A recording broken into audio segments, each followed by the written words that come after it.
Hola, hola a todos. Bienvenidos una vez más a esta nueva edición del Hackathon de Cybercamp, que ya es la sexta. Y nada, quería daros las gracias a todos los que estáis aquí para competir por vuestro compromiso, especialmente por esta competición, que sé que hay muchos que repiten de una edición a otra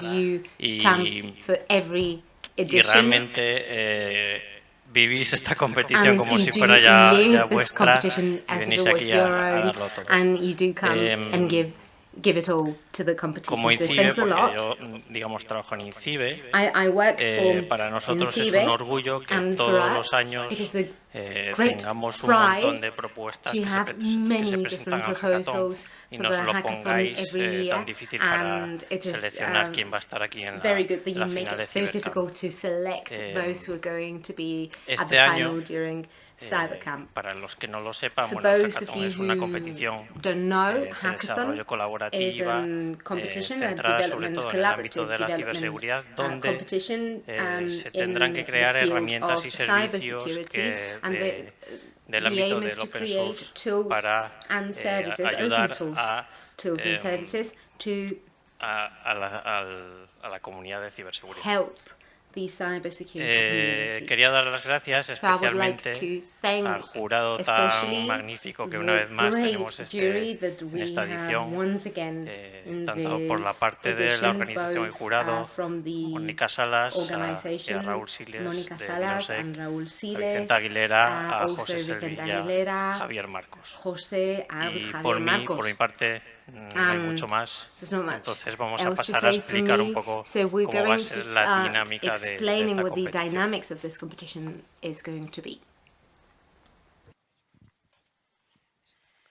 Buenas tardes.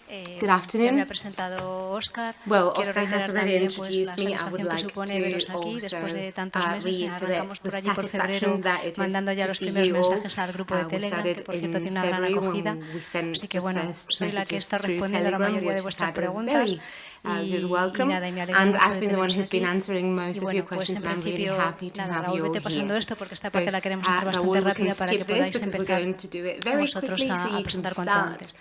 presenting Enhorabuena yourselves por as haber soon sido as possible. seleccionados porque, como ha dicho Congratulations Óscar, on el having nivel se nota mucho been edición de selected edición, because, as que cada Oscar vez hay has más been gente saying, interesada en we participar see y hay from proyectos edition buenos to que se tienen que edition quedar en that la there's a really cuneta. high level, that many Nos people who satisface have particularmente excellent pues, ver projects equipos that que do repiten not make it to participación. the Tenemos final. aquí We're very happy to equipos, see los 4 primeros clasificados del año teams that pasado repiten require edición. the Tenemos un repeat equipo que ha in ganado this varias ediciones del hackathon, el equipo edition. Antic, que también andan por aquí We have un poquillo one diezmados team that este has año, pero bueno, won vienen dispuestos a several darlos todos. Y editions of sobre this todo hackathon, también el although ver there's not que as por many primera vez of tenemos them as proyectos que han there repetido, were que in están the past. repitiendo And we also seen that participación for the first para time mejorar o evolucionar la herramienta que participation is presentaron en otras repeated for ediciones, certain con projects lo so that cual they can consideramos que para evolve la and comunidad de perfection ciberseguridad es the una gran tool that they ventaja y presented una in buena other noticia editions. porque So we think probablemente that de for aquí the cyber salgan, community this is acaben saliendo really good herramientas news que because sirvan we de are mucho very a sure toda that la from comunidad. here we will have excellent tools that will Bueno, do a pues el great service hackathon, to our los que ya repetís community. ya sabéis lo que es, Well, those of you who have un been poco here Óscar, ¿no? Se before trata de know un evento what this is presencial, about, but colaborativo para Hackathon desarrollar vuestras is herramientas sobre ciberseguridad. on-site Y and una vez más, collaborative pues insistimos, nos gusta insistir en que la competition idea to detrás de todo develop esto es que sea solo el tools on comienzo, que sepáis de aquí cybersecurity, con and our ganas de no idea solo is venir that this ahora is a demostrar only vuestros the conocimientos de beginning, that seguridad, you a leave mejorar vuestra here not herramienta o a only to implementarla de improve your cero, tool, sino to con la idea improve de your que en este knowledge as well, poquito but tiempo del que se really dispone, with pues the salga algo ya, idea una that in the semilla little que luego se time pueda we ir have evolucionando here, tanto por parte this vuestra plants como a por parte del seed resto de that la will then comunidad. be En esa evolved línea both from intentamos hacer here and esfuerzos from the de rest of año the en año para que así community. sea. So Y every sobre year we todo, make de los efforts objetivos to es make sure that this atraer sobre la happens. competición And one of el the interés aims is como un for this botón más competition o to un attract eslabón the más para atraer interest, be el interés sobre another los proyectos de código abierto part y más of the talento chain internacional, que a fin de that cuentas pues es attracts lo que persigue. talent at a national level, which is what Bueno, we are trying to do jurado from sí tendrá oportunidad INCIBE. de So presentarse the luego. jury Por la will parte be able que to nos introduce toca themselves later, agradeceros but porque la from paliza que se us, pega al jurado, just vosotros trabajáis un thank you montón, so pero much. creedme You que work a hacer la lot, labor del but jurado believe that también hay the horas y horas jury do have son to profesionales, put vamos, in de más loads alto of nivel, hours. así They que nos are alegra very mucho high-level professionals, contar so año tras we're año very con ellos. happy Este to año be able to incorporamos count a Javier Marcos them y into nada, our luego project. tendremos This oportunidad year también we de que have se Javier presenten. Marcos. who has joined the jury as well. So this initial part is the introductions. We call this the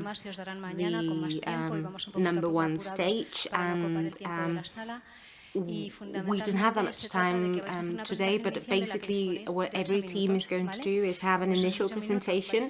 They will have 8 minutes, and we have drawn the order of presentation. You will have to present your tool when you come up to the stage. You will talk about functionalities and capabilities that your developments will bring in, how the cybersecurity community can benefit from this, and anything that you find relevant. So basically you just have to sell your project, because this stage one, although it's not as important as the other stages, of course, but it is also important that you know how to defend your project, and that you are able to tell in a very realistic way what you're coming here to do, and then compare it with what you've done eventually. So what we're going to value is the application of your proposal, originality, quality of the presentation, answers to questions. So today is all about breaking the ice. For many of you, it's the first time and you're very nervous. So don't worry so much, because what comes out of this presentation is not going to be decisive on the result of the hackathon. So do not worry about that. So the order of presentation has not been updated, but they know it themselves. Who was the first team? Raise your hands here. So you know team number 2, then as soon as they are finishing with their time, you have to be able to come onto the stage. So as we've done in the last 2 editions, the panel is going to be anonymized. We're not going to give marks today. Stage 1 starts with the presentations, but it's going to last throughout tomorrow as well, and the jury will come round to see you and to ask you questions to see how you're focusing your proposal, and that's where the final marks will come from. So we will say the position, then the team's code, but we're not going to show either the marks or any other information that allows to identify who the team are. Why? Because sometimes some teams think that they're well behind another team, and then it turns out that actually they didn't have to be down because of that, because they could make up for it in the end. The order of the final presentations will be directly the reverse of these first presentations. So those who have started number 1 today will be number 12 for the final presentations, and so on and so forth. So this is all. Good luck to all of you, loads of energy, and when we finish the presentations, we will go back to the hackathon room just to continue with the questions to teams. And I haven't mentioned it before, but the questions that you ask other teams or whatever you add to those teams will be bonus points towards your final score. And as you will see, tomorrow we'll show you the criteria. You can even reach 100%, and then there will be bonus points, and we'll show you the system of bonus points tomorrow. But one of the things that will give you bonus points is what you add to the presentations, and because we only can use this room until 8, we'll go afterwards to the hackathon room so we can continue with the questions, and you can make suggestions, you can add anything. If you've already worked on something similar, you might even say, oh, don't do this because I've been there and it was crazy, just maybe take this other approach, because we do value the spirit of community, which is what we basically want to create here. So that is all. Once we are done there, if any of you would like to come for a drink afterwards so that we all get to know each other better, then I'll see you at the end. Good luck to everyone.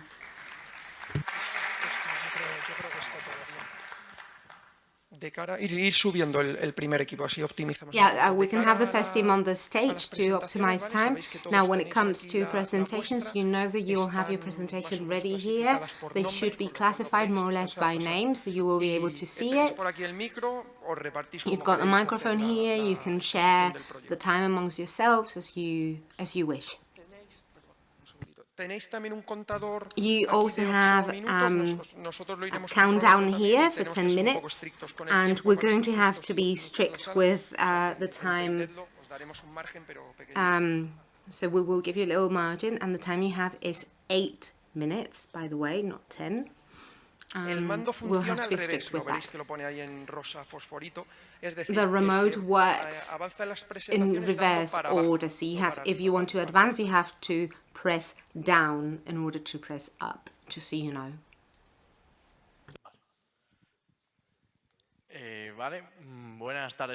Good afternoon, everyone.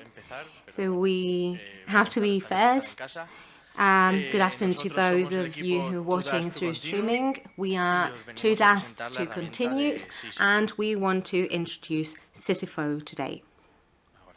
In our team, we've got Jorge, Alex, Jose, and myself, Ismael, and we come on behalf of the research team of Innotech Security.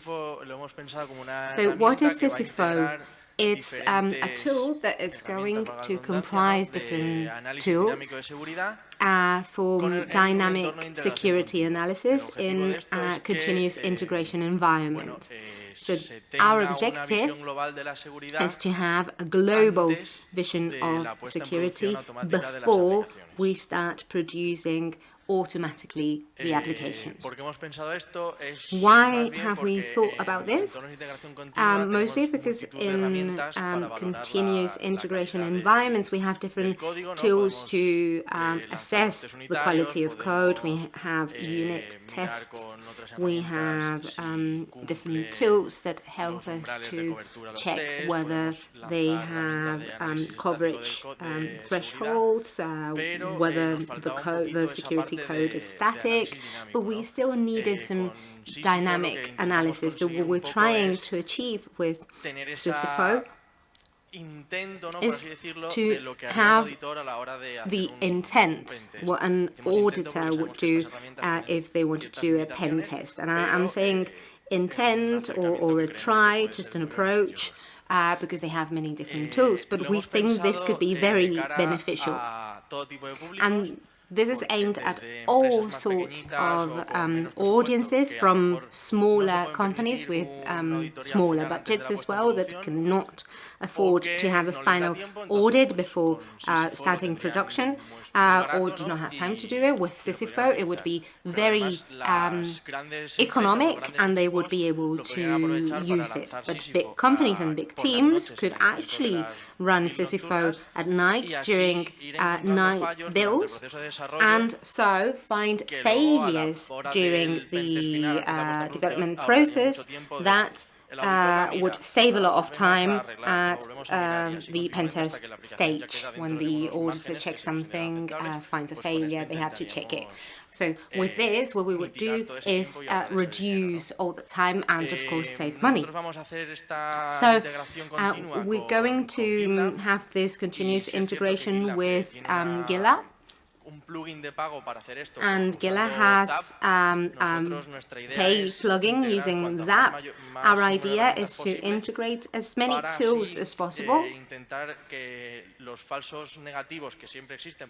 to have the false negatives that we always have, because these tools cannot find all of them.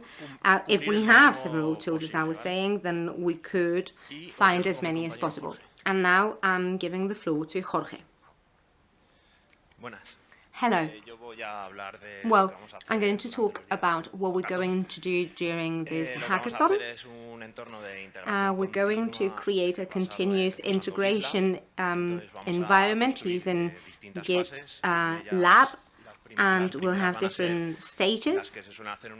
The first ones will be those that we usually use in this kind of environment, compilating the code, running unit tests, analyzing, well, static analysis, and so on. And then what we do, which is all the dynamic analysis, so running and launching the dynamic analysis tools.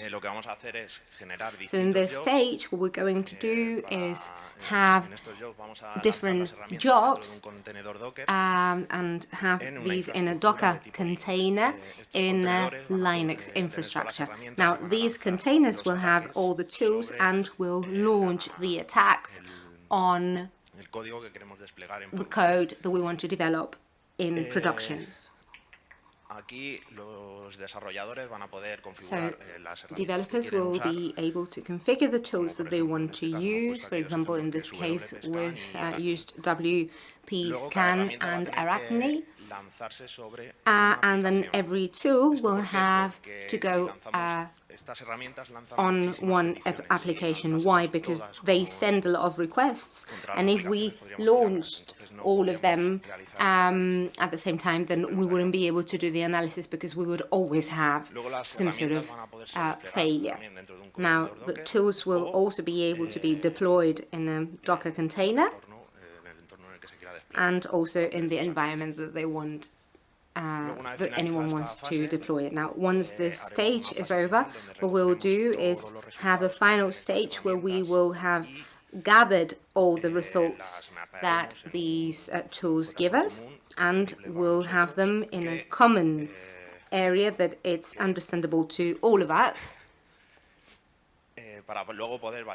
So we can then validate whether the test of all the tools has fulfilled what we wanted it to do. In order to validate this test, the developer will have to configure a series of vulnerabilities and tell us how many vulnerabilities the test doesn't want. We don't want the test to run. So if we want with a critical vulnerability for the test to stop, then we will have to configure it in this job. Now, once we're done mapping all the results for all the tools that we have, what we'll show the developer is in a GitLab environment is all the vulnerabilities, all the weaknesses that we have found, grouped by type, showing the security and the URL that this vulnerability has given them.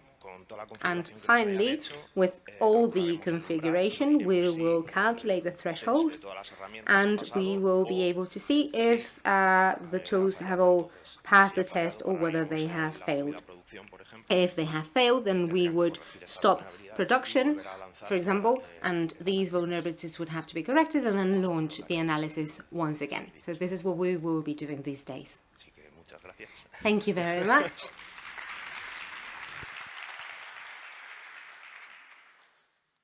Las preguntas para poder So, questions in order to make most of the room, we'll do that at the end. So, team 2 should be coming up. So, please write down your questions so that you can ask them to the right team at the end.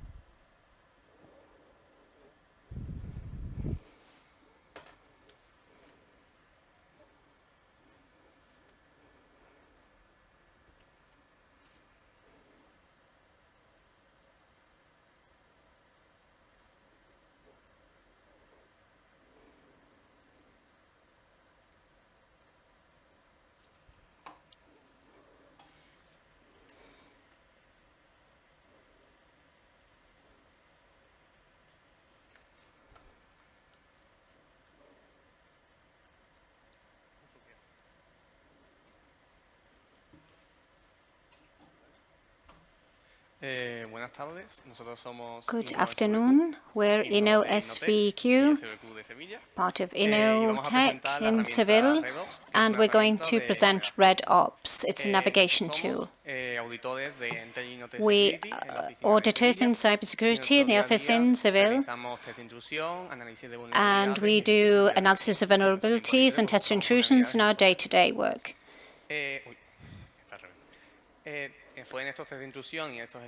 In these intrusions, we realized that enumeration processes have a number of issues. There are a number of tools, and each tool gives a different result. And each one gives you a different exit as it wishes. And there is a problem when you have many hosts and different entities to pass information from one entity to the next. And you're given 3 patches, and in order to use that information, you have to send it to one tool or another. So with many tools, this becomes very, very complex. You have a lot of information that's difficult to organize, because you might be working on the same assets over and over again because you have the same information. So to search for the information is very difficult rather than relaunching it. This is a waste of time. So a RedOps tool would be a solution for that. It's a platform that allows the auditor to collect information, but also to organize the information. So in reports, the auditor goes into RedOps and searches for the information for the application that's been launched previously. We will be using Python and Docker to make it scalable. So depending on the number of audits that you have, in order to scale the containers in order to have a larger or smaller quantity of work. So what is not RedOps? There are only a number of assets based on the auditor. We're going to keep exploit or anything of that. It just helps the auditor. The design is in 3 parts: a web, the interface for the users and the auditor, some agents and some models. The audits interact with the web and they send tasks to the agents, and depends on the agent and the task that they have to do, they execute one model or another. Auditors can interact, and the audits are created, and the auditor adds the organization that needs to be audited, for example, INCIBE, and the assets such as INCIBE.s or any other assets that he comes across. So the jobs are sent to the agents, and this is a enumeration of domains in this particular case. This information reaches the agent, and the agent executes it by searching for the domains. As the results come in, this information is returned to RedOps, and in real time, the results can be seen. The current status is that we have the skeleton area of the web, and the web sockets that are prepared for the UI for the results. During the hackathon, we're going to continue developing the web and the agents and all the models associated with the process. The modules that we would like to implement is search for branches, and also search for domains in our organization, or search for scanning or anything that can be done in these different processes. Not only in an active way, but also in public sources. For example, to see there are credentials that have been liquidated. As a bonus, we would like to implement, if there is time, the proxy socks as part of the tool. So if you use a tool, you can have an internal part of the organization. So this would not only work externally, but also an audit within the organization. And also in the future, an audit might be able to undergo an audit process, and also to enumerate. And other tasks, such as exploiting an asset, instead of having an inverse shell, it should give us an inverse shell RedOps and share that with different auditors. And this would be a kind of tunnel to share the information. For example, a packet that has been found previously in the enumeration and continue developing that platform so that it can exist right across the audit. Here we have the section of the questions and answers, but that will be for afterwards. And here we have some links if you'd like some more information about us.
Vale, ha sido rápido. Okay, let's go ahead. Good afternoon. Thank you very much in the first instance to the jury for selecting our tool. It's a tool called All Intelligence. This is us. They were students of mine, Rafa and Rafael. I'm Edu, and I'm a teacher and also got a consultancy, and we three of us work there. So, talking about the functions and the benefits of the tool in this program and what we can add to the community.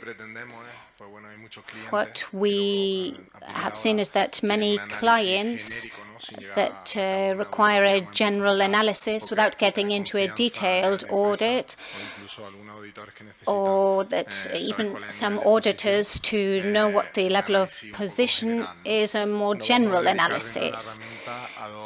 So within the tool, there are two ambits, a more technical side, information that we're going to give to the tool, a domain, and we can take information from that tool. And then there's the digital entity, which is also very important, the assets. In this case, it's seeing the issues in terms of digital identity and in terms of attacks, the issues that could take place if there was a direct attack. There is a report for the end user, and now I'll explain how this tool works. First of all, what we're going to give to the tool is a domain, and there's also a technical analysis from which we'll take some information, ports and services that are active, geolocalization, and all those kinds of services where we have that IP generic information with different services from third parties and some specific analysis that can be manual, such as email from services and CMSs. And then we have the other side, which is sometimes left to one side when analyzers go into the digital side of obtaining information from different people within the company, we often find that there are many errors in this field, many vulnerabilities. Here we have different email addresses. If there are leaks of information, associated mobile numbers for people within the company, other possible email addresses, and the source from which this information has been received. When we know the source, sometimes this information is requested to be removed. So if I find a domain using an email address, I can do the same analysis. I can see if there's a link, and if there are other sources, and see if there's a profile that is very detailed regarding the different people within the organization. We have the general side on the technical side in terms of the domain, but we're going to concentrate on the digital side with different services. As we're saying, we use different services. We're going to use Python and Flask in terms of the interface and in development. We're going to use Shodan, MaxMind for localization, and Email Hunter for the email, Dehashed in terms of the links. It's a good tool and it gives good results, and people. We're going to interact in order to do manual checks that we will perform depending on what we obtain. We'll have lots of units of information, and we need to obtain that in order to sort it out, in order to obtain the information that we need. In terms of security, in terms of domain, we have the technical side. We just have the attack vectors on the exposed services. And on the audit side, we have the digital side of the people within the organization to see who they are, what roles they have, and what other failures there are, what vectors of entry there are directed towards them that there may exist. Once we have those units of information, the tool processes the information depending on the items that we have, and our aim is to generate intelligence. If we use a pen tester or a security analysis, we'd lose a lot more time analyzing all the different services and all the channels of information, rather than generating the actual intelligence to generate the end report. So who's our audience? Companies who could use this on the technical side using the actual tool, other companies from inside in order to offer services, or users in the hacking community, pen testers, intelligence, or people who work in this field.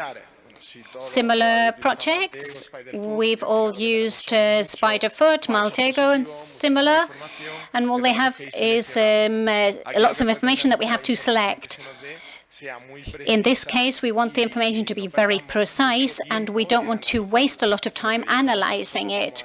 We want to go direct to key information to generate the report, such that in a general way, we have a general overview of the information that the company wants to get, so that we can go a step closer to an internal audit, whether this is an internal or external, and much more in depth. As I said, we're going to use Python because it's easy to use and it's global. We're going to develop it from scratch, and we're going to use a number of APIs, and we'll have manual checking based on the different vulnerabilities. And in the end, we will connect the information and obtain a report that is general for both sides. That's the summary. We have different units of information from the technical side and the digital identity, put it through the tool, and in the end, we generate an intelligence report. That's what we aim to do over the coming days. Thank you very much. Good luck, everybody. And Monica said the spirit here is to share the information, and sharing information, we multiply information. Thank you very much to my colleagues because they've helped us to achieve the apps that we're going to be using in order to develop the tool. Thank you very much.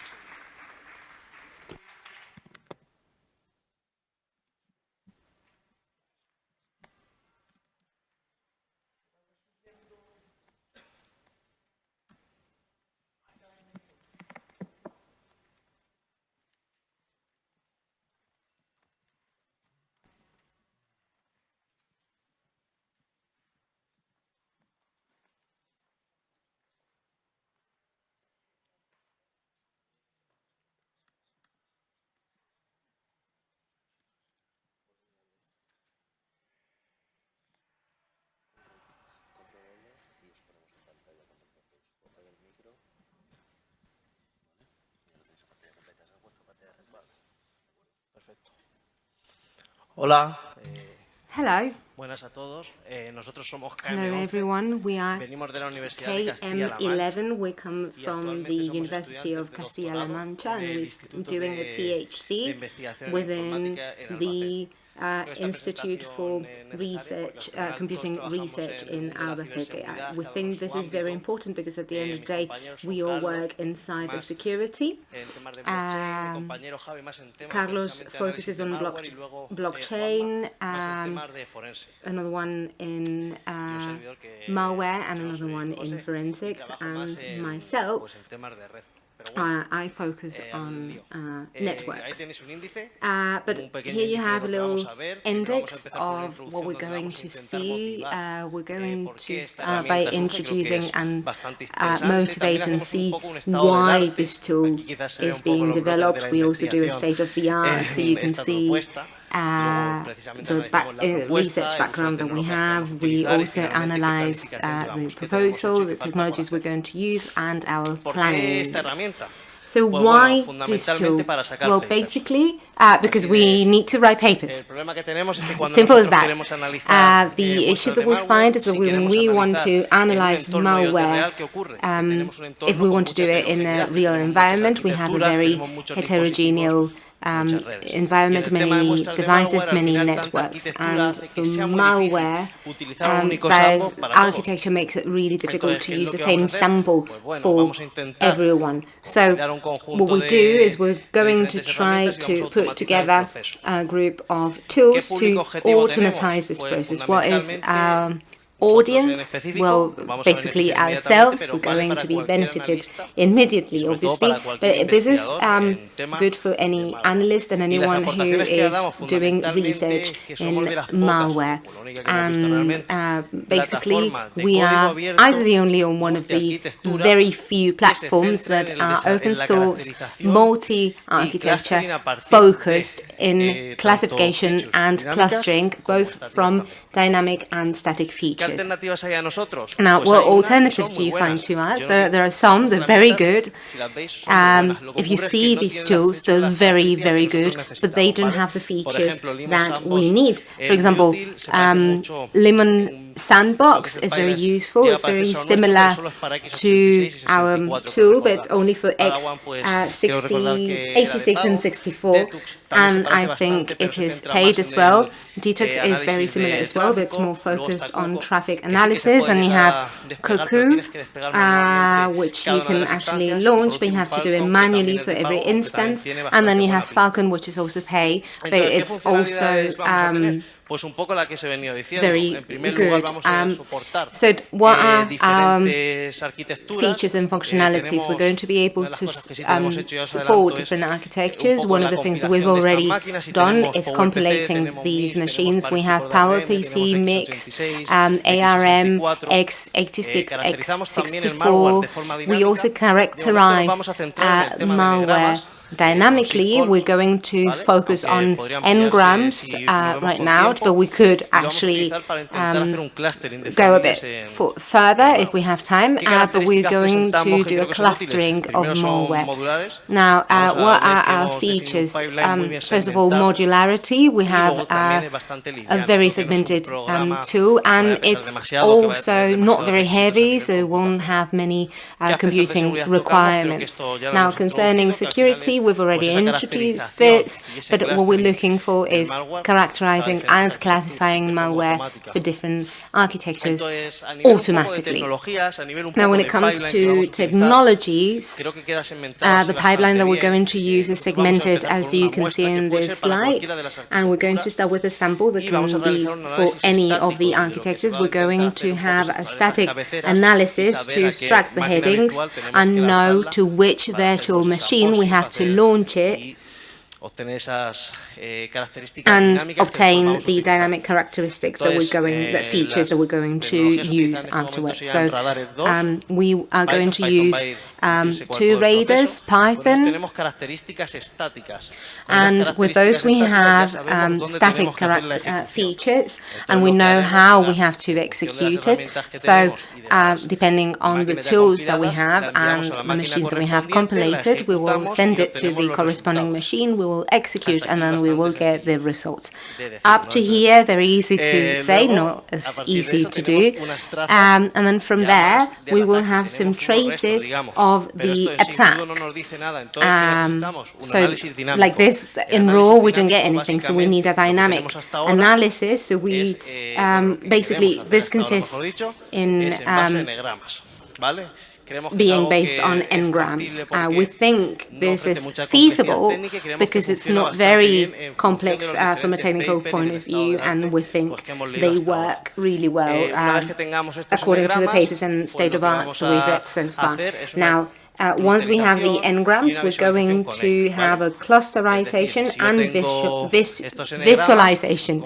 So if you have these n-grams, how many are like to you, how many families, and how can we visualize it? I think it's very interesting, at least for us, to have a global vision of which samples are alike. So this could be very representative from a research point of view, but what really matters is how many similar samples to every different thing do I have, how they are evolving in every different architecture. So what have we done so far? We haven't done any coding, but we're not starting from zero or from scratch right now. My colleague has been compilating, sometimes with a bit of a headache, machines in build group to be lifted afterwards. We have chosen and have had a first contact with most of the technologies we're going to use, and we've been doing some concept tests, although we don't have a utility code. Then we have a design of the pipeline, which is at a conceptual stage right now, as we've shown you. And also something that is important is the design of the workflow that we're going to do as a team. Now, what do we still have to do? Well, almost everything. We have to implement modules for static analysis, execution, dynamic analysis, clustering, and visualization. We have to integrate the modules, and we have to evaluate them with different samples. And finally, if we have time, then the documentation, which would be absolutely great. Well, this was for questions, but we're going to do this later. So this is it. Thank you.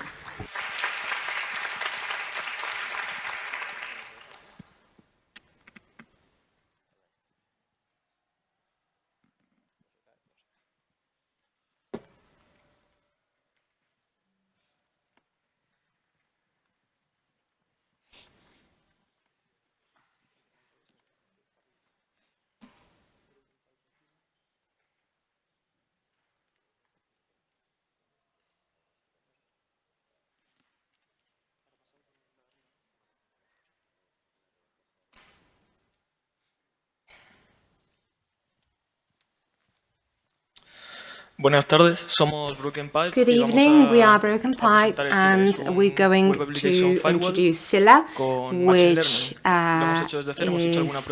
using machine learning, and we've done some testing, because otherwise it wouldn't be viable, but we don't have a functional code yet. So, team members are Alejandro Guerrero, Carlos, Mario, who's not here right now, and myself, who I'm going to be working on the SILA nucleus. So as I was saying, this is a web application firewall with machine learning, which is based in the usual things, but also in response analysis in order to implement SQL injection and to analyze and detect the errors that may arise. It's also based on analysis of HTTP methods, and this is not aimed for blocking petitions, but we will also have INCIBE. We have ID, which has an average length of 3. If something else, then it wouldn't make sense. So who is SILA for? For anyone who would like to have a safer web application, or any students who would like to see applications of machine learning to security. It is not built for any specific server because, as I was saying, works in an inverse process, and regardless of the server or the client, you can have a configuration and then it works. This is how SILA's proxy works. It receives the petition, it analyzes and it might block it if it finds that it is malicious and sends them to the server if it is malicious, and otherwise to the client. We want to do in Django as well, analyze the configuration files and do petition statistics, those which we have blocked as well. We haven't really thought about this yet because we haven't done so much so far, and we think that as we advance and we progress, we will be able to figure this out a bit more. Now, we have similar projects such as Mod Security, and we differentiate from them because we take a new series of parameters apart from the usual ones, and we have machine learning. What is similar to Mod Security, SILA works in real time, but we don't need to change configuration. We do delete dangerous characters, we do decode URL, and we analyze the post as well. Now, machine learning is going to be done between Carlos and Alejandro. We haven't been able to add many pictures because we sent it before we actually started doing more research. So they're going to talk rather than send pictures. Thank you.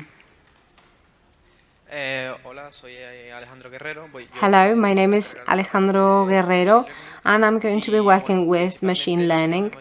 And basically, we've been doing research. We started looking into machine learning algorithms, and we found that the one which could suit our application most would be that of cluster.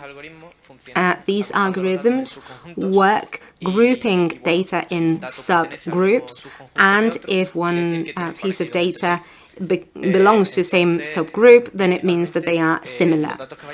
So basically, the data that will arrive to the proxy we will extract different features in numerical data because we're going to represent points in a graph.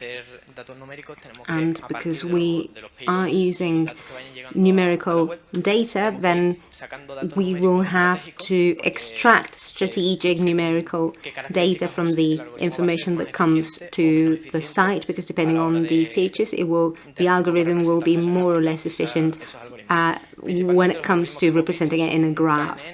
So what we've been looking into is KNN, and also Kamins. We're still looking into algorithms that we can use for development, considering features. We've thought so far INCIBE, the percentage of special and alphanumerical characters, but we're still looking into this. I think you all know how these algorithms work here.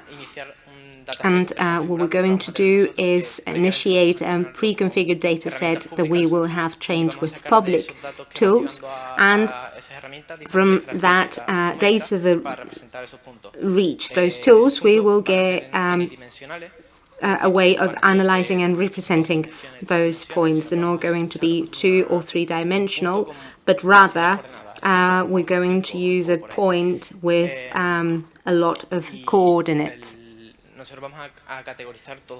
And what we're going to do is we're going to classify that data in different clusters, and as we keep adding data, then we will keep adding points to that graph. I think more or less you know how machine learning works, but as we add points to that graph, then the library will calculate the distance between them, and it will know whether a specific piece of data belongs to a cluster or to another one. So let's imagine that one cluster is for malicious and the other one is for non-malicious users. So we will be able to analyze whether it's closer to one cluster or the other, and then therefore infer whether it is malicious or not. And then once we realize whether this is or not an attack, then we will know what we will be adding. And so the machine will be learning as we go. So we want to use the library in Python, sklearn. And now I'm going to give the floor to Carlos, who's going to explain the limitations. Well, as we know, machine learning has its limitations, and specifically for this domain, what we're going to do is we're going to try to group the data by families and attacks, amongst other. We cannot try to identify a specific exploit, because if we're trying to upload a file to a specific point, we can see if it has some sort of malicious feature, but we're not going to be able to detect the URL. We're going to look into the type of family, and of course machine learning has its limitations. We'll have to see how this escalates, because if our server is getting thousands of petitions every second, then we will need to figure out which algorithm is more useful when asking the database. And of course there's poisoning, because you can poison the database that you're using for machine learning, and obviously that would modify the groups. It could start modifying groups, and maybe something that was malicious before because it was well trained, then suddenly it shows as non-malicious because it's been contaminated and hence it has been moved to a different group. And well, I think that's more or less it. I don't know if anyone else in the team has something to say. Thanks.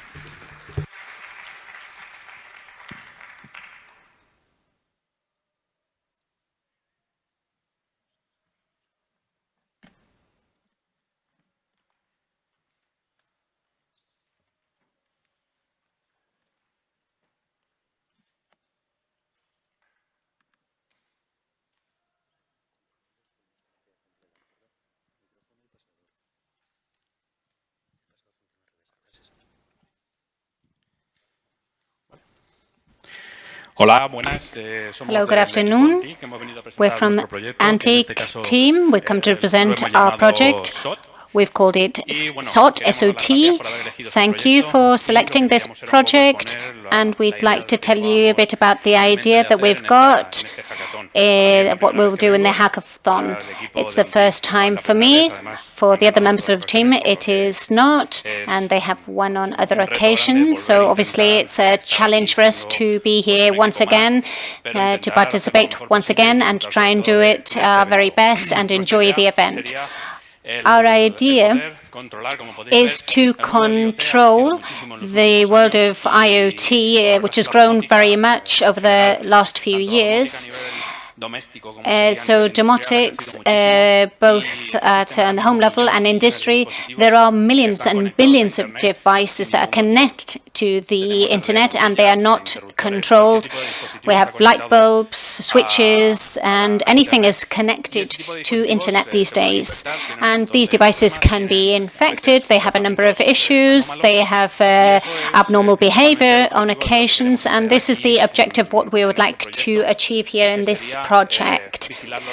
It's monitoring those devices. So to be preventing physical risks because these devices are connected to the electric power in our homes, because obviously a failure could cause an issue, and this would be the second part of our monitoring.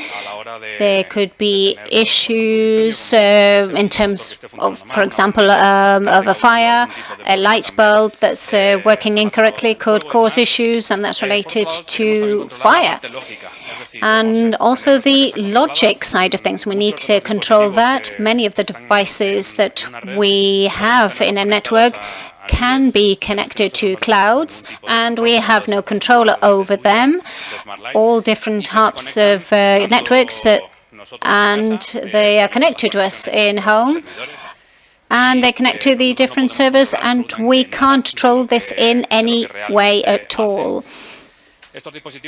These devices over the last few years have been part of the botnets that have attacked the DDoSs, a number of webs, because these devices are connected to a very fast network, the one that we have at home, and there are millions of them, and we have hundreds of these devices, and they are able to go through the connection that we have in our homes with no issues at all. The objectives that we have in mind is to do a project that is very, very simple. The idea that it should be easy for the user, so that anybody can use it on their desktop and run any device and control what is going on in his or her network. So the logical risks, which would be the internet side, and also the physical threats. So it's controlling the behavior of devices so that they work appropriately, and so that users can detect any abnormal behavior, any issues, or anything that is not working as it should be working, and so that these devices can be within our systems and are controlled both inside and outside the network. So outside the network, it would be our system, will be through some kind of connection, which is outside our system. The target audience would be for the final consumer, mainly people who don't have a lot of knowledge, because one of the main risks is the fact that these devices have become common devices that we have in our homes. But the people who have them are not people with a technical profile, and they have no concept of technical security or control over the network in their homes. Simply, they have a light bulb, they connect it in their homes, and then they have the domotics system is working in the home, Alexa or Google, whatever they have at home. So this would be on the security side of the project. However, the project that we want to do is not only in terms of the domotics that we have at home. It's also in terms of monitoring different types of networks that we have and different protocols and the activity going on in these devices. As I said, the main aim is to help people who have no prior knowledge of this subject matter and who can easily have, in a notification, for example, control over their devices and actually to act on those devices at any given time if there is something that is going wrong and that this is unexpected and is out of control, so that these people can control any of these issues that arise. There are currently different tools that are available. We've been having a look at these, and there are different projects that do different things, each of which do their own thing. There are controls of network activity, for example. This is part of the project. And there are other things more related to the different devices we have in our homes, but it's not a overall general project.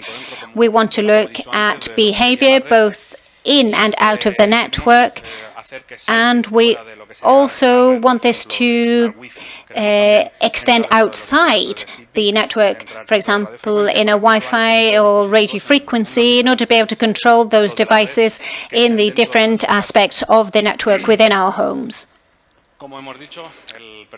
As we said, the profile of the user is a person who has no idea of this, so it must be easy to install and easy to control it over time without any prior knowledge of computer security. We want to use KISS methodology to make it simple. In terms of notifications, it will be from SysTray. We do not have anything ready. We haven't brought anything with us. We're starting from scratch. We would like to build an app so that can be used on mobile devices. But in any case, we're going to be looking at operability. Our idea is to start from scratch in the hackathon. Over the 2 days, we're going to try and create a system, a domotic system, so that we have actual devices working in an erratic way, so that we can see possible incorrect physical functions and also on the logic side. We'll use radio frequency and Wi-Fi, and all those devices will be connected in order to be able to control activity and be able to notify that activity. We'll be monitoring all that activity, so in order to be able to receive the notifications through an app that's quite easy to use, either on a mobile or on our computers. The complexity of the project is mainly that there are many networks, and they are very heterogeneous, and controlling them is not easy. So the project aims to put them all into one group, all of those devices into one group, and control them in an efficient manner. So that's our project, and thank you very much. Good luck to everybody.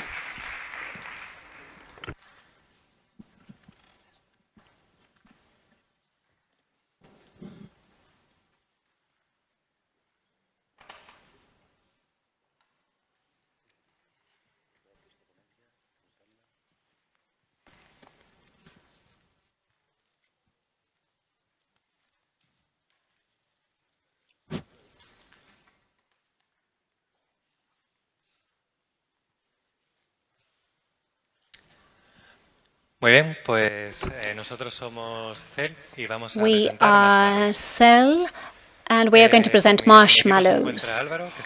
The team is Alvaro, who's responsible for communications, Manuel, who's responsible for the Internet of Things, and I'm Guillermo. I'm responsible for safety and authentication. We presented a project last year with a project called STUCK, and the aim of that project was to protect systems using a port knocking system. In actual fact, when we presented the project in real life, it wasn't successful.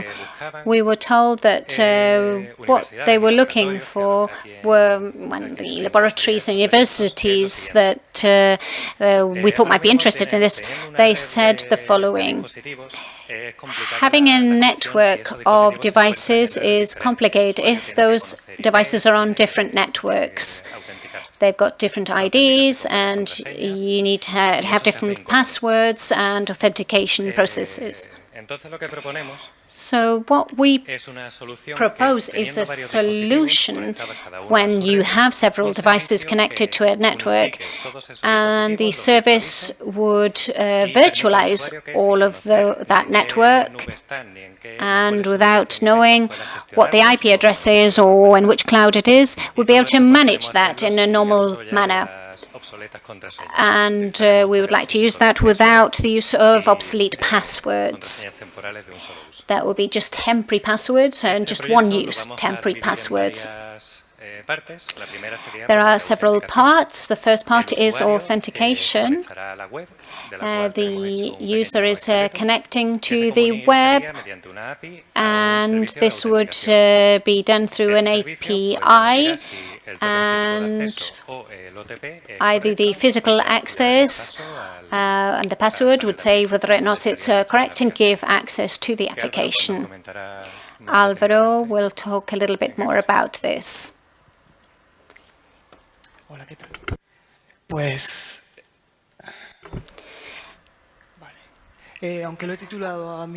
although it's called administration, actually we're talking about usability of the application or the platform. It is installed as a private cloud from which any user who enters into the system can manage the devices into the system based on different roles. And he or she can gain access using the navigator. So this makes it much simpler to use. There is a cost of agents, and one of the key points and basic points for our solution is communications. The most relevant point is that they are used as communication, obviously, from one extreme to another for the navigator to those devices. And we don't need to know IP addresses because the context is set in a virtual manner. Physically, there's no infrastructure for the network, but we do see it in a virtual manner in the cloud. We can have several clouds with different devices loaded up onto those clouds. And this is a way of virtualizing the elements. The communications channel is based on a protocol as an alternative to the TLS, so that the devices that are connected can be modified, and we will use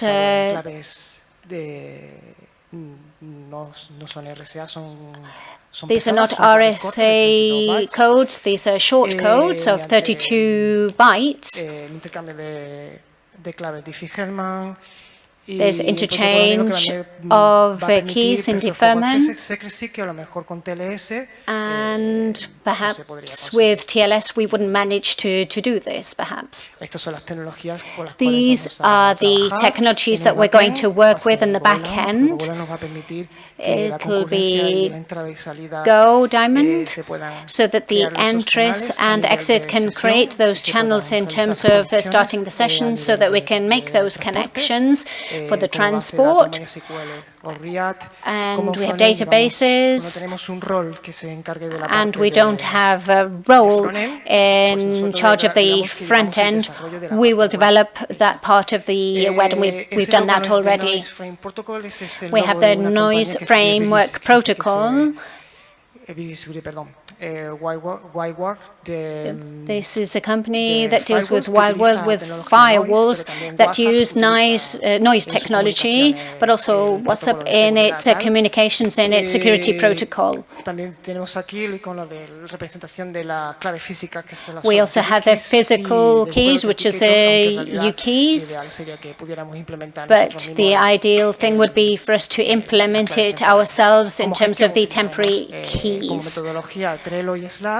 We'll use Trello and Slack in terms of management, and the platform, which is not dealing with the communications, will be certified. So from this point onwards, we'll start our work. Some of the components are already ready, and specifically the part of the web, which was one of the things that conditioned our result last year, and we'd like to make it a little bit more attractive this time. So that's it for now.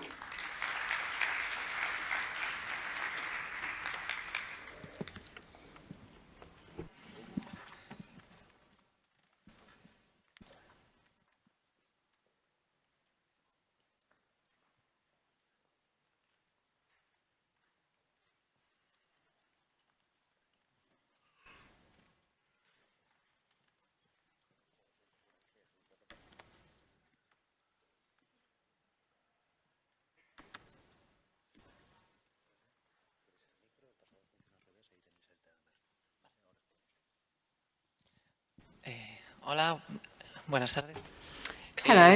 good evening.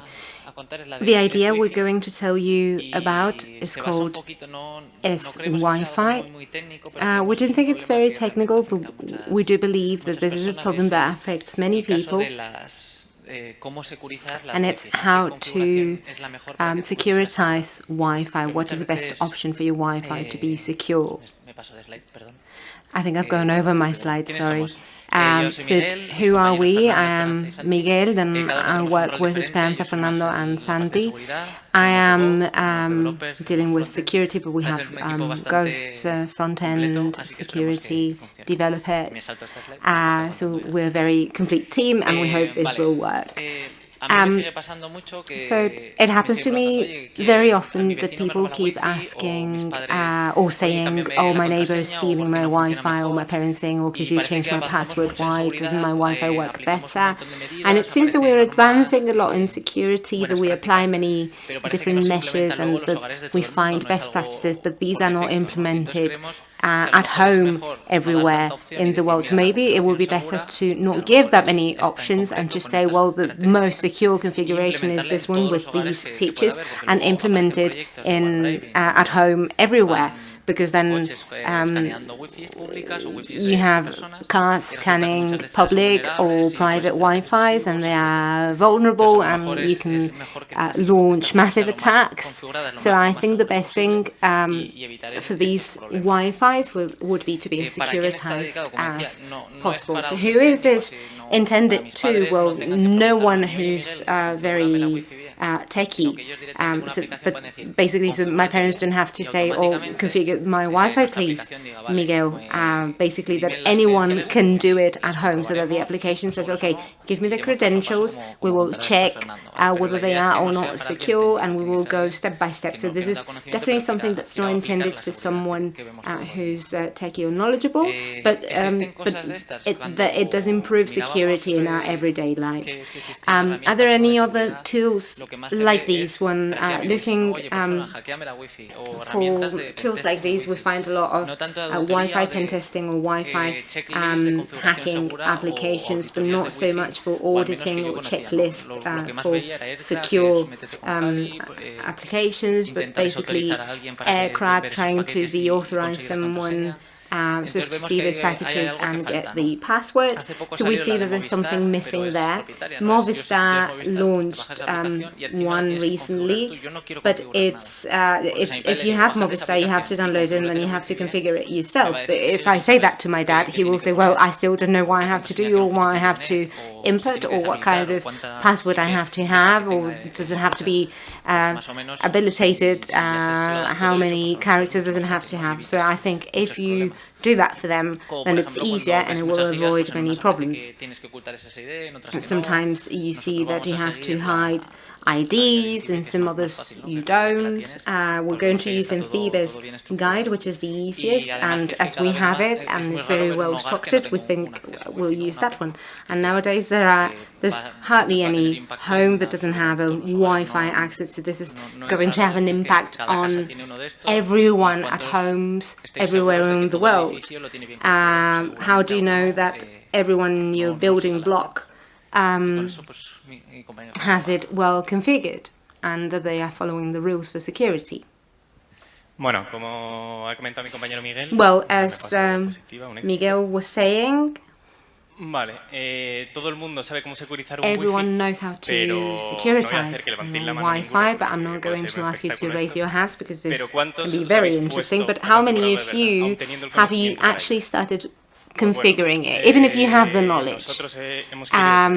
Well, we want to develop that idea, and seeing the different companies that there are in the market, on the market, with different routers and everything, then we've had to land a little bit and see what we really could do. So looking into INCIBE's guide on Wi-Fi security, this is the most general thing, what almost everyone can do. People either don't know how to connect to Wi-Fi or don't know how to do it. So we have the password, the SSID, then the management password, then the WPF, which is less secure than firmware updates, and that's mostly updated by technicians when they come home, but we didn't really use it. And the type of cipher, then we can also filter by MACs or IPs, and also reduce Wi-Fi's potential. So we all have the maximum potential power so that we can use our Wi-Fi from the park, but that also means that hackers can access our Wi-Fi from very far away. So we've got many ideas, but this is the most realistic approach. So now my colleague is going to tell you how we're going to do it. Well, what we're going to use, because we want to be more realistic and take into account time constraints, we have brought a few routers that we have already prepared so as to avoid the different interfaces and see how every interface works. The project at the end of the day will be an application from phones, for computer desktops. We're going to do it in a way that allows us to do it really fast, and we're going to do the backend on Python, although ideally we would like for all this logic to actually be embedded in the application. And this is all. Thank you so much, and good luck.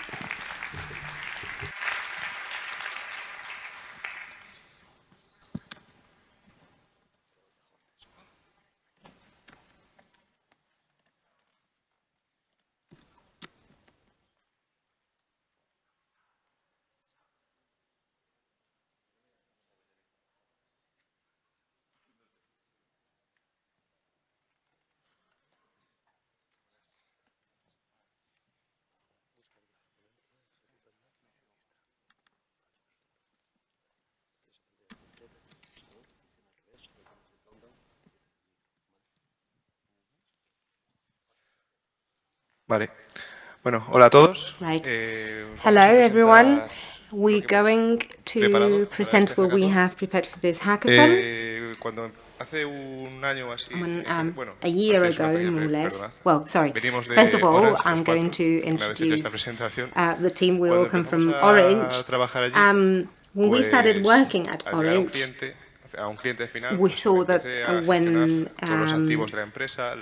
I started managing all the assets, the audits that we were running, vulnerabilities, the process was always the same. We would run an audit, we would notify the person in charge of the application, they in turn would inform the developers. Once the developers identified the vulnerability, the head of the department would tell you, and then you would check that it had actually been corrected. So that was a lot of emails that were lost in time very often, and there were many things that went unchecked and undone.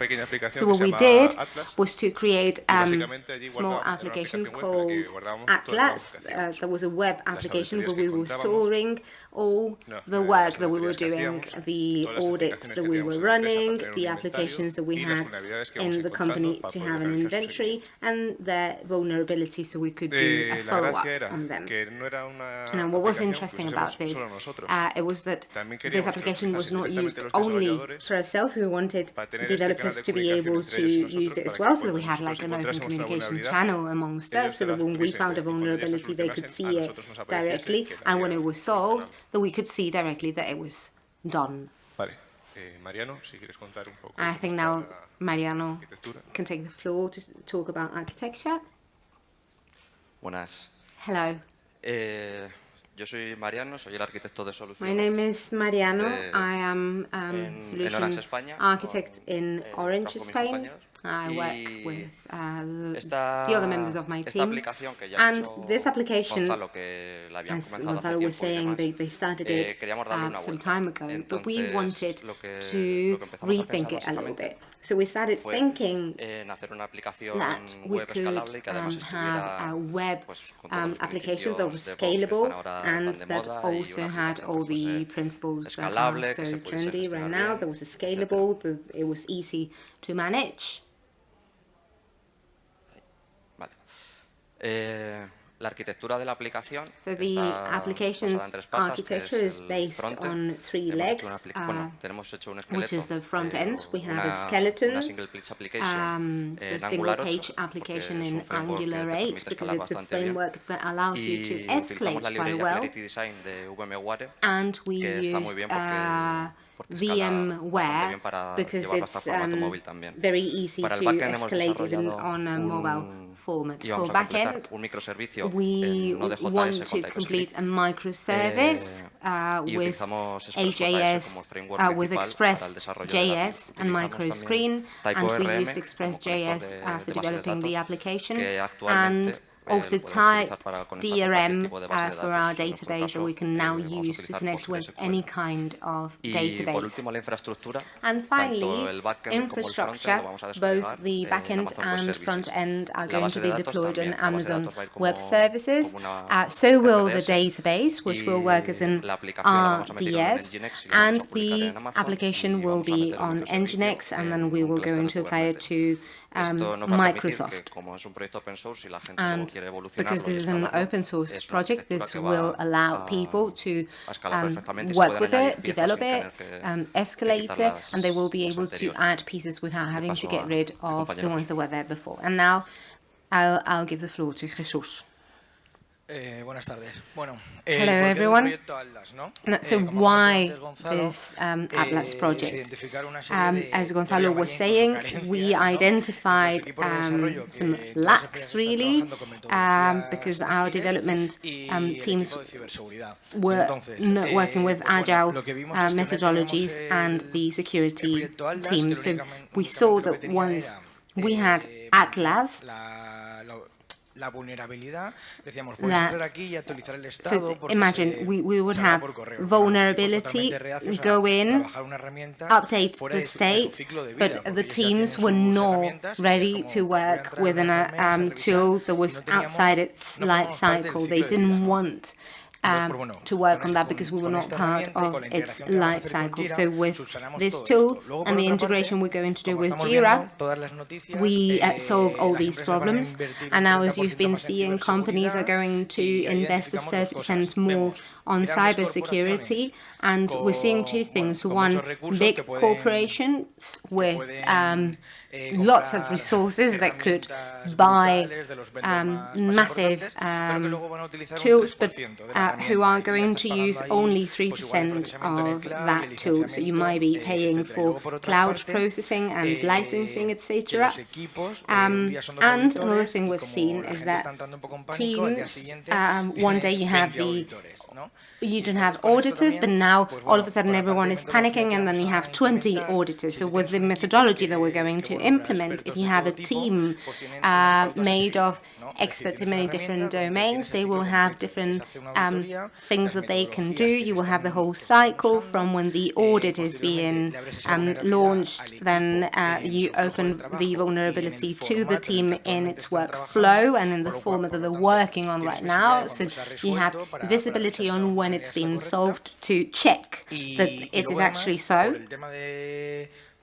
And also, concerning the team of auditors, which is growing, constantly growing, we will add a knowledge part. So when you identify a vulnerability, you will be able to add to those reports automatically how to solve that vulnerability, and that's what we will help the development team on security.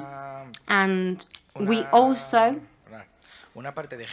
want to have report generation, because another one of the things that we see in companies is that when you invest in cybersecurity, you want to see that the company is actually safe. So it's useless to have a cybersecurity team, to have a SOC, and not see results. So with this, what we want to do is to create a dashboard where we can see all the assets that we have, the vulnerabilities that we've found, the status of each vulnerability, and so you see what stage or what stage the project is in. How does this compare to other similar projects? Well, we've taken some commercial products as well as open source products. And as you can see, we have Tenable, Acunetics when it comes to commercial products. We actually have Acunetics, and you do launch it. It's oriented to web applications. It's going to take at least 150 vulnerabilities or low-level vulnerabilities every day that no one is really going to deal with. It's very good, but its licensing costs are very high. So what are we trying to solve with this open source tool?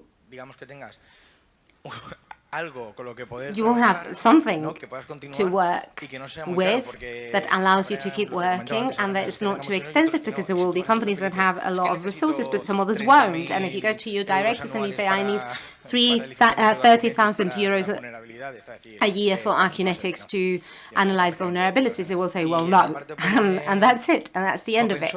And when it comes to open source, we have Archery and Jackhammer. Quite powerful. Archery has an API, but it doesn't have a permission manager.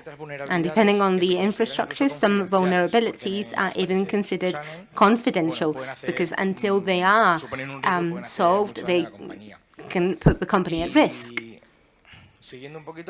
And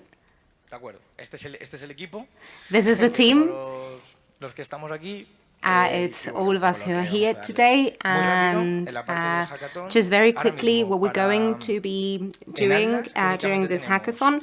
Right now in Atlas, as Mariano was saying, we only have a structure in Angular where you can create an organization or company and audit vulnerability. It's not very well related, so we're going to generate this integration with Jira so we can actually get into the life cycle of development teams on a dashboard, so as to have that executive report that gives us an insight of the status very quickly. And we will have the different methodologies for every team, and then a knowledge base so that this goes faster. Thank you very much.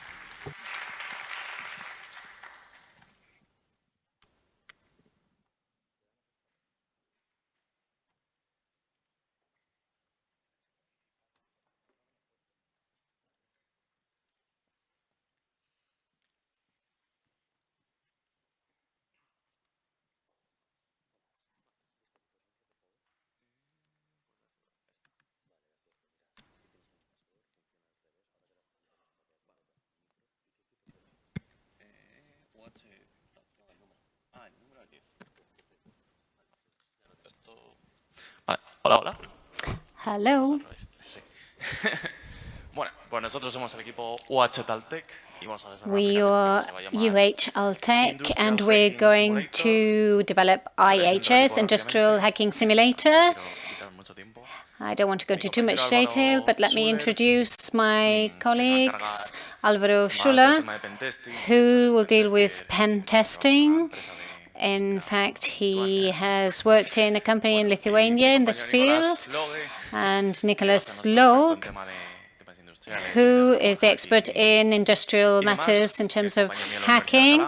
He's a colleague of mine from the University of Alcalá. And then there's me, Carlos. I work in the University of Alcalá. In the university, that's Nicholas and me, and then we added in our other colleague. We are based around security in industrial environments. We've been talking about this over the last few years, and in fact, it's one of the talks that have been mentioned in CyberCamp. We were given a great presentation about industrial security, but in the end, they don't end up being 100% isolated and not fully safe. They should be, but they need to undergo a pen testing process. In fact, there have been actual real attacks of ransomware against industrial entities. This is a fact, and security needs to be part of these organisms. So our idea is to develop test beds on which you can work in an industrial environment without actually being in an industrial environment. You can do tests or pen testing like Alvaro wants to do. So we wish to virtualize a pen test where we can do practice and we can go in there without actually burn anything. How are we going to do this? There is already a project which is Mini CPS, which is the basis of the project. It's a project that we like very much, and it has been used by scientists in order to do CTFs and so on. It's based on MiniNet. The issue with Mini CPS that I found as we were working is that it's in Python, and there's just about 1 month left before it's no longer existent. So it needs to be exported, and we've been looking into this issue, and we'd like to export Mini CPS and incorporate a program that could be used in industrial environments and recuperate this project, which was used in our PhD in 2017. So we'd like to bring it back to life and put it into Python 3. There's no sense for it to be elsewhere now that we're in 2020. We have a water treatment test bed as the basis, and it allows us to emulate an industrial environment and different situations in the environment, and this is the basis of the project, and we would like to create our own environments for water treatment or anything else that we come up with, or different sectors that we have time to deal with in the hackathon. We'll need for everything to work correctly because we need to emulate traffic and so on. Currently, it is working in Python 7, and we'd like to emulate other different kinds of scenarios in a water treatment plant. Gamification is very interesting in this field. In order to do that, we need to use CTFs. We'll be next to people using CTFs in the hackathon, so I don't know if they'll have industrial environments, but it could be used. It hasn't got many CPSs, and it's our own development. It can be gamified even more to deal with attacks to the industrial network. This is a project, and these are ideas that we'd like to develop over the coming days. And here is some of the parts that we're going to use. And we have to set up the industrial environment, and it needs to be documented and show that we have been able to achieve this. So it's not just creating the environment, but documenting it and showing, and maybe use it as a pen tester, because to show that we work directly in an environment of this kind. In terms of visualization, it would be something like this. It's with C++. And in the water treatment plants that we talked about before, we could use another system to make it a little bit easier. This would be a bit of the animation so that you can see if something goes wrong, so that you can make it a little bit more visual for the user, even though the attack is going on in any case. So how are we going to achieve this? It's in many CNSs in Python. We'll move on to Python 3. We'd like to be able to use everything, but we'll say what time we have to do that. We might have to put everything in Dockers and see how it goes.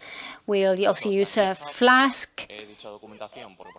In terms of documentation, I mentioned GitHub. And we're going to use safe development systems. This is a hackathon, but it's good to include automatic tools. We may use a snake or bot that has a relationship with GitHub. So we'll use maybe some of the more known ones, and so analysis of the code. We also have the GitHub, and this would be a bit of a bonus. I don't need you to invite me to a beer or anything, so as long as it gets into GitHub, anything is another issue, the quality of the coding. So we'll have to have a look into this, so we'll solve the issues that come up. So all of this has to be done. We don't need to just talk about it, but actually do it. This is all we have. This is the link. Currently is nothing, but you will see that we will add things as the hackathon moves forward. Thank you.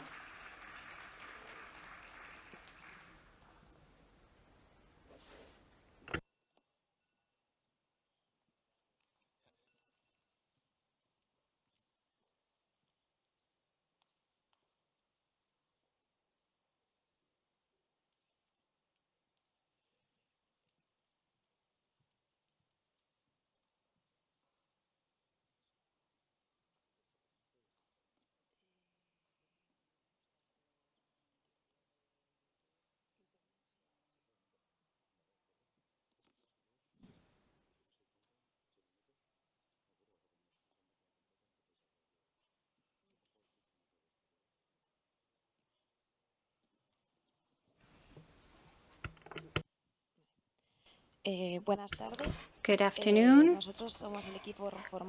We are a team that is Nerea, Jose Coque, and myself, Ruth. And our proposal for this year is ASAP, Anti-Shoulder Surfing Attack Platform. So shoulder surfing is the issue that we would like to resolve with the tool that we're proposing. This is the first issue of ASAP that we presented previously in Cyber Camp, and we'll see the development since Malaga up until now and the tool that we want to develop in the hackathon. So what is shoulder surfing?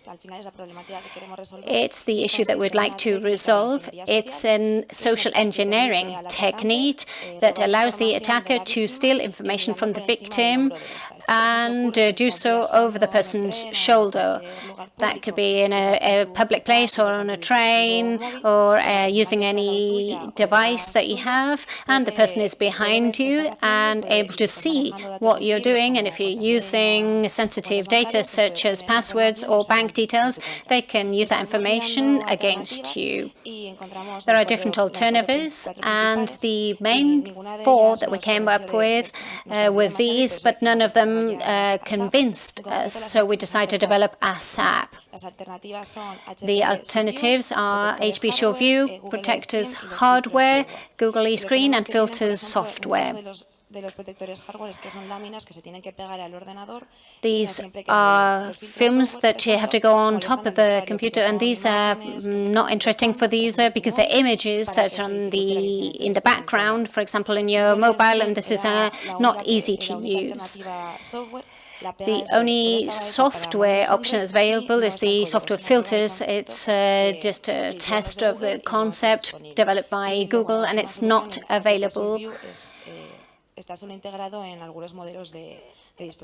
And HP Sure View is available in some devices. So the tool that we have developed is called INCIBE, and the shoulder surfing is what it aims to get rid of. It's developed for facial recognition, so that if a person or several people are in front of a device, it works in a different kind of way. And this is what we presented in 2018. What are the characteristics? It's got a multi-platform. It can be used for Windows, Mac, and Linux. It has facial recognition, specifically SSD Mobile Net version 1. And when there are several faces, there are different executions. It reduces the shine on the computer, or it blocks the computer, for example. The technology is Electron, Vue.js, and FaceOPL.js. We're going to use these technologies once again, and our challenge is to use algorithms for face matching for web technologies. This is a demonstration of what we presented last year.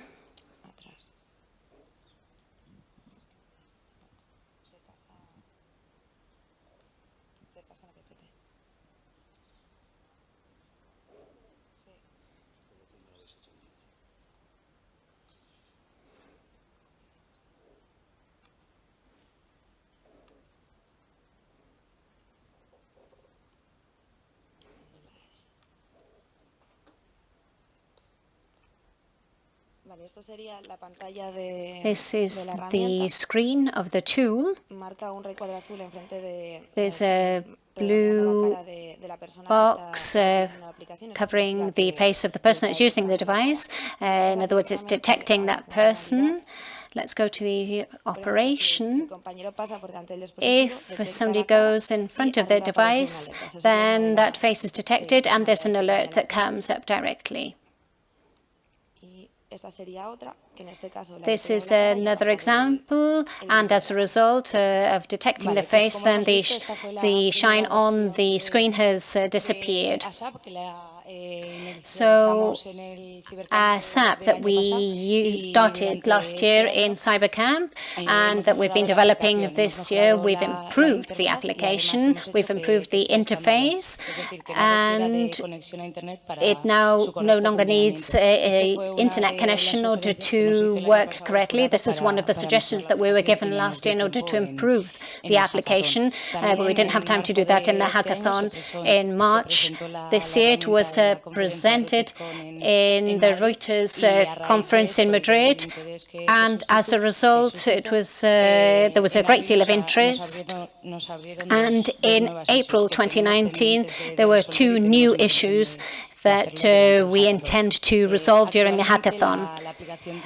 There are certain limitations currently to the application because it only detects if there are more than one face, but it does not know if a face is authorized or not. The screen has to be visible all the time, and this means that this may not be easy to use in the day-to-day.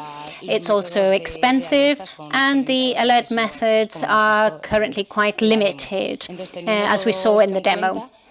Taking this into account, the options that we have for this year is to include a number of things, including face recognition, knowing which person have authorization to use the screen and use the device. And perhaps we need to change the configuration panel as a result of this, because we have the option of adding, editing, or limiting the number of people. And we we would surely need to add authentication for this. We would also like to add new alert methods, such as through email, push notifications, integration with Telegram or Slack, for example. And also we'd like to improve the use of the app and to give some easy ways to use the functions, and making sure that the screen is much easier to use for the user. We'd like to improve the documentation so that it's easier to use and make a better contribution to the project. And we'd like to check to see if it's possible to expose the app through an API to give services to third parties, such as through the operating system. This is the repository for the project, and we intend to promote the project and improve the project during the hackathon. So that's everything from us. Thank you very much.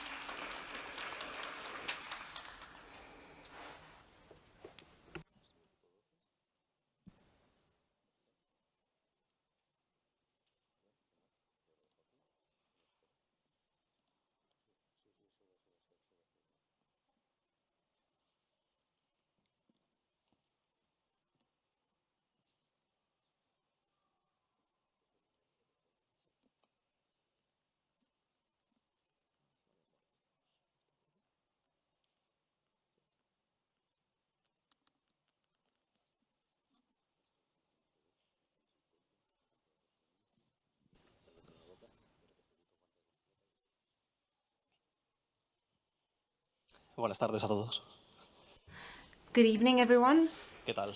Me llamo Hi, Juanjo. My name is Juanjo, Y os traigo por segundo año and I'm consecutivo bringing you el for the Guarded second Box. year in a row una aplicación que ya Guarded presenté el año Box. It's pasado an a este application that mismo I torneo, already al hackathon. presented for the Y hackathon una cosa que quería last decir es year. que yo And suelo ir a one muchos thing I would torneos like de to ciberseguridad, say is that pero sin I duda el que do más me take gusta es part este in programa. many cybersecurity Entonces, challenges, but the one I dedicar like the unos most segundos is this one, agradecerle no toda la doubt. So I would like to organización, use a few al seconds INCIBE, to al jurado, thank the organization y INCIBE, the muchas gracias jury, por darnos otro año and más la posibilidad de presentar everyone, and thank you for giving us another opportunity to take part in this tournament, which we like so much. Now, about me, I started working as a developer in a security company for a hotel. I've always worked in security. I am now a manager in KPMG, and I manage team on code, audits, pen test web, and mobiles. And I'm saying this because you were asking me yesterday whether companies value that candidates have been to hackathons. Well, I can tell you that I do value it. So all those of you who have decided to take part in this hackathon have chose very well. So congratulations. And now I'm going to talk about our proposal. And what is Guarded Box? It's secret manager, online secret manager. And what is a secret, you will be asking? It can be a password, API key, PIN code, cryptographic key, anything that has a certain sensitivity and that we want to keep secret. So that is a secret. And what do? We write it on post-its, right? So that we don't forget. No, bad idea. You have to write it on notepads. No. You shouldn't write it down anywhere, really. There are some tools that can already help us with this. KeyPass, for example, you may know it. This tool allows us to keep our secrets in a local file that is ciphered by a master password, and it has some problems or issues such as synchronization. For example, if I want to use my secrets in a different PC or on my phone or tablet, then I have to use this KeyPass file.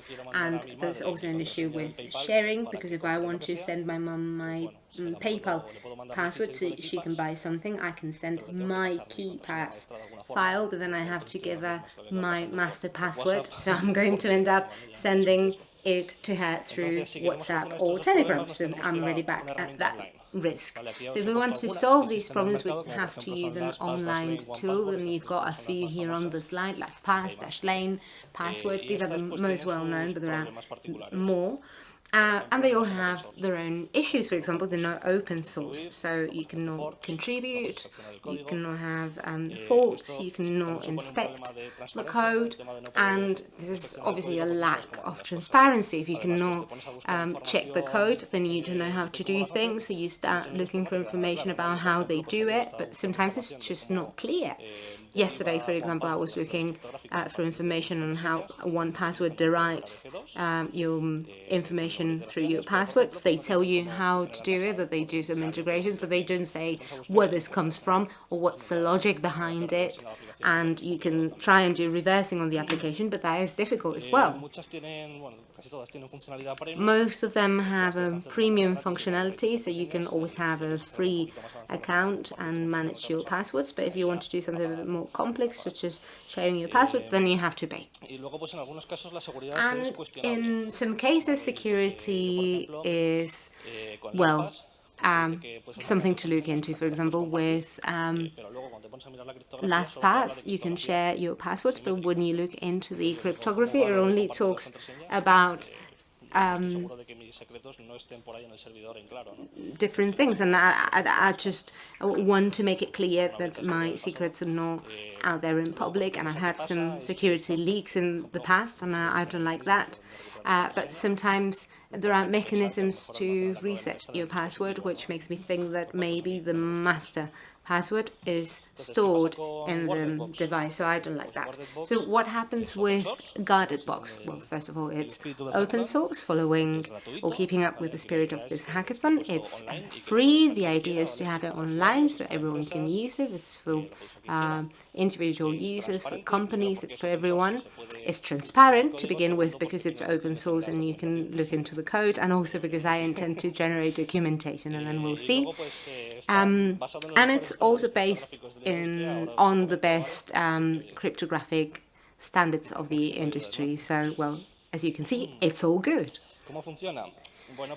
And how does this work? Well, in general, the user logs in with their password. The front end derives cryptographic keys, symmetric and asymmetric keys. And when we want to keep a secret for ourselves, it takes the symmetric key, it ciphers it on the client side, sends it to the ciphered encrypted server, and then the next day we send the petition, we recover the data from the server, and we can decrypt it.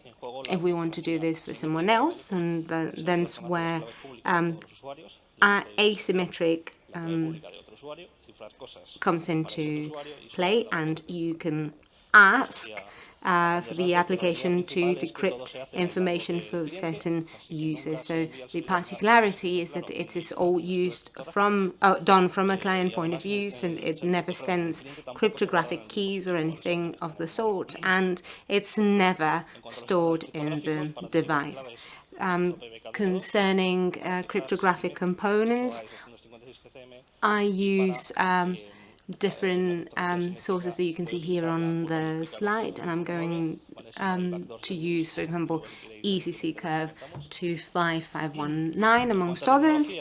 Concerning technologies, I can use front-end React, Java. I know you're going to hate me, but well, some of you like Python, so you cannot really say much. Then my SQL, this will be deployed in Google Cloud. And now, as I said, I already presented this last year. It was more or less functional, but as you know, the projects from hackathons sometimes need to be rethought a little bit. So I want to polish the code a little bit, and I'm also bringing a couple of new functionalities. I'm sure this has happened to you before. There are many auditors here. You do your audit, you want to send the report to the client, and you send it encrypted. So you encrypt it in zip, and then you send the password through WhatsApp, right? Or you just say to the client to give you your PGP public password. And they might either say, what? Or just say, oof, I can't be bothered. So basically, the secrets right now are text, but the idea is to be able to have files as well. And the second functionality is to create user groups so that, for example, an audit team or developing team can have access to the database password, among many other things. I also said I wanted to improve it a little bit and change it slightly. So one of the things that I want to do is change the RSA from last year to ECC this year, because RSA is quite slow nowadays, especially on front end. It would take about 4 seconds to generate small passwords and over 30 to generate a longer one. But ECC can have the same security but in less time. And also I want to bring a CAPTCHA system. I'm feeling a bit innovative because for some things I was using Google's CAPTCHA, but I don't like it because it's on the front and that's where I do other encryptions and I don't really trust it that much. So I have invented CAPTCHA based on cryptocurrency, and basically the front end sees a coin and back end has to verify it, so that if someone wants to force it, then it will cost them money in cryptocurrency. And this is more or less it. This is the repository for the code, and good luck to all the teams and thanks a lot.